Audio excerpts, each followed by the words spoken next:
Big TV భక్తి సమాచారం WhatsApp ఛానల్లో జాయిన్ అవ్వండి. అన్ని విశేషాలు ఎప్పటికప్పుడు తెలుసుకోండి. నమస్కారం గురుగారు. జై శ్రీమన్నారాయణ. ప్రతి ఒక్కరు కూడా దైవారాధన అనేది రోజు ఉంటుంది. అయితే దైవారాధన అంటే ముందుగా మనకు గుర్తుకొచ్చేది దీపారాధన. మరి దీపారాధన నిత్యం చేసే వాళ్ళైతే ఖచ్చితంగా తలస్నానం చేయాలి అనేది ఒకటి ఉంది అంటూ కూడా పెద్దవాళ్ళు అంటూ ఉంటారు. దీపారాధన చేస్తే ఖచ్చితంగా తలస్నానం చేయాలంటారా?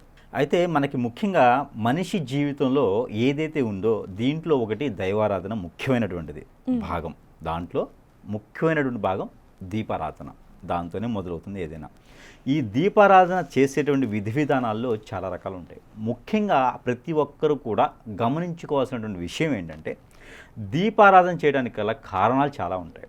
దాంట్లో ముఖ్యమైనది అందరికీ తెలియకుండా ఉన్నటువంటి విషయం ఏంటంటే దీపారాధన దేనికి చేస్తారు అంటే మనలో ఉన్నటువంటి చెడు, మనలో ఉన్నటువంటి నెగిటివిటీ, మనలో ఉన్నటువంటి నరదిష్టి, నరఘోష ఇవన్నీ కూడా తగ్గుముఖం పట్టడానికి.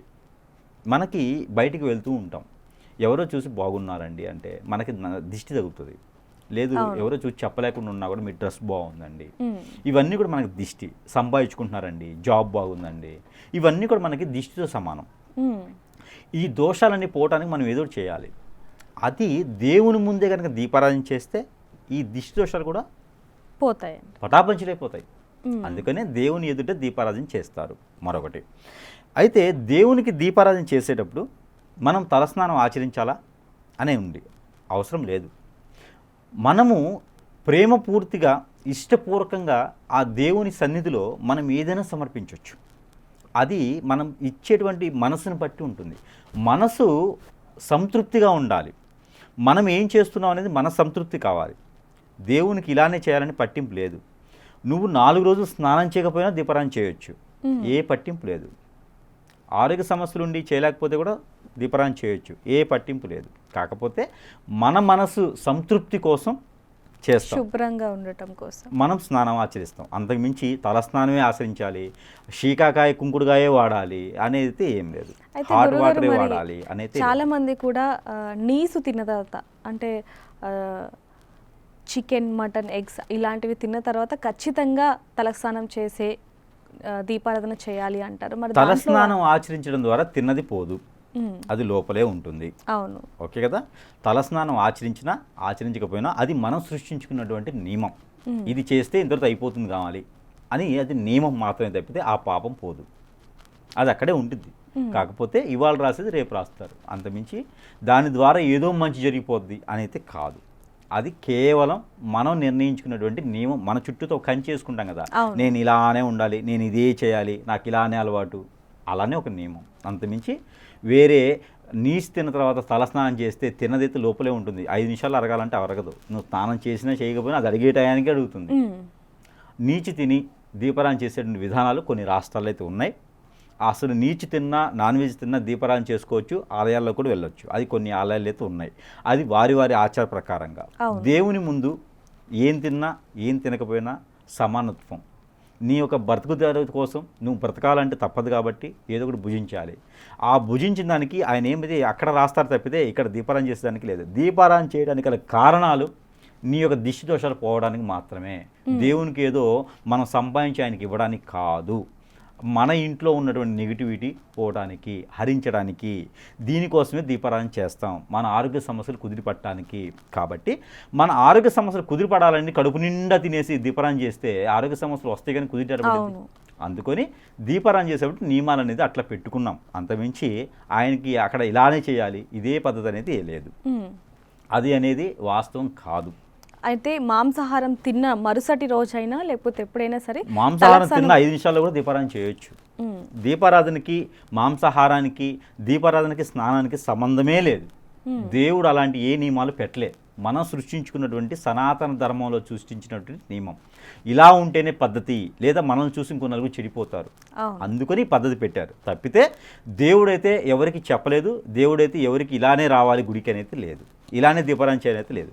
ప్రతి ఇంట్లో ఉన్నటువంటి దిష్టి దోషాలు, ప్రతి ఇంట్లో ఉన్నటువంటి నెగిటివిటీ అన్నీ కూడా పటాపంచలు అవ్వడానికి దీపారాధన అనేది చేస్తారు.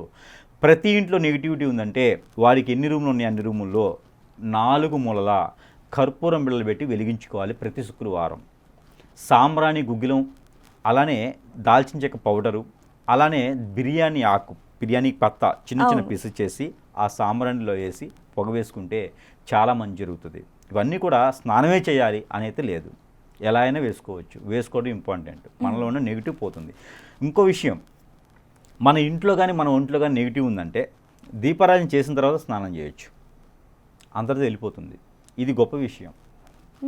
దీపారాధన ముందు చేశారో చేయలేదు తర్వాత విషయం. దీపారాధన అనంతరం స్నానం ఆచరించవచ్చు. ఆ దీపారాధన దానికి అదులుగా కొండెక్కిపోవాలి. మనం దాని కొండెక్కి నీగో చేయకూడదు. ఓకే, అది చేస్తే సరిపోతుంది. దీపారాధన చేసిన తర్వాత అది కొండెక్కేంత వరకు పనుకోకూడదా అనేది అయితే కూడా లేదు. అది కూడా చాలామంది ఆచరిస్తారు. అవన్నీ కూడా ఏమి పద్ధతులు పట్టింపులు అట్లాంటివి ఏమి అవసరం లేదు. దేవుని ముందుదా దీపారాధన చేస్తే మనకు మంచి జరుగుతుంది.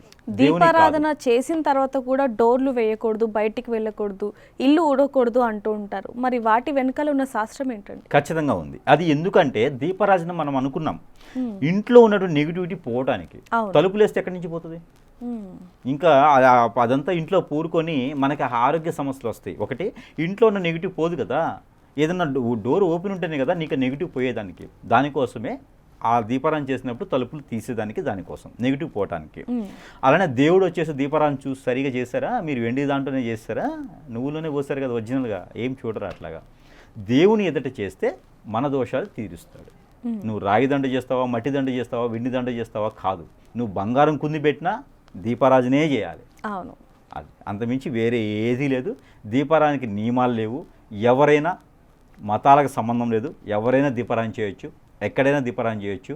చెరువులు, వాగులు, కుంటలు, ఏరు, సెలయేరు, బ్రహ్మగుండాలు లాంటి వాటిలో కూడా దీపారాధన చేయొచ్చు. ప్రతినిత్యము చేయొచ్చు. దీపారాధనకి ఎటువంటి పట్టింపు లేదు. రోగాలు, నొప్పులు తగ్గుతాయి, ఆరోగ్య సమస్యలు తగ్గుతాయి, అలానే దిష్టి దోషాలు తగ్గుతాయి. మరొకటి, మట్టి పెడతలో 2 ఒత్తులేసి ఆవు నెయ్యి కానీ, లేకపోతే ఆవాల నూనె కానీ, మస్టర్డ్ ఆయిల్ కానీ, నువ్వుల నూనె కానీ వేసి, కొబ్బరి నూనె వేసినా దీపారాధన చేసేసి మనిషికి తనకు తానైనా ఎదుటివారు పెద్దవారు ఉంటే వారి చేత దిష్టించుకుంటే వారి దోషాలన్నీ తొలగుతాయి. దీపంలో చాలా రకాలు ఉంటాయి. అందుకని దీపారాధన చాలా గొప్పది. ప్రతి ఒక్కరు కూడా దీపారాధన ఆరాధించాల్సిందే.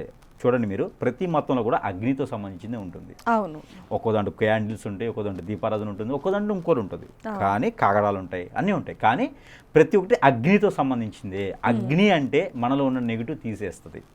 అందుకే ప్రతి ఒక్కరు కూడా, అందరూ కూడా ఎవరైనా వెలిగించాలనుకుంటే ప్రతి ఒక్కరు అగ్గి పుల్లైనా వెలిగించండి, రోజుకి ఒకటైనా సరే. మనలో ఉన్నటువంటి దోషం వెళ్ళిపోతుంది, నెగిటివ్ ఎనర్జీ అనేది పోతుంది. అది అగ్గి పుల్లైనా సరే వెలిగించండి. వెలిగించి పక్కింట్లో వేయొద్దు, వెలిగించి ఆర్పుని అక్కడ పడేయండి. అంతేగాని వెలిగించి పక్కింట్లో వేస్తే పెద్ద మంట వస్తుంది అనుకుంటే అది తప్పు, అట్లా చేయకూడదు. అది చేస్తే సరిపోతుంది. నిజంగా గురుగారు, దీపారాధనకి సంబంధించి అనేక విషయాలు, తెలియని విషయాలను మీరు మాతో పంచుకున్నారు. ధన్యవాదాలండి. జై Srimannarayana. For more videos like this, subscribe Big TV channel.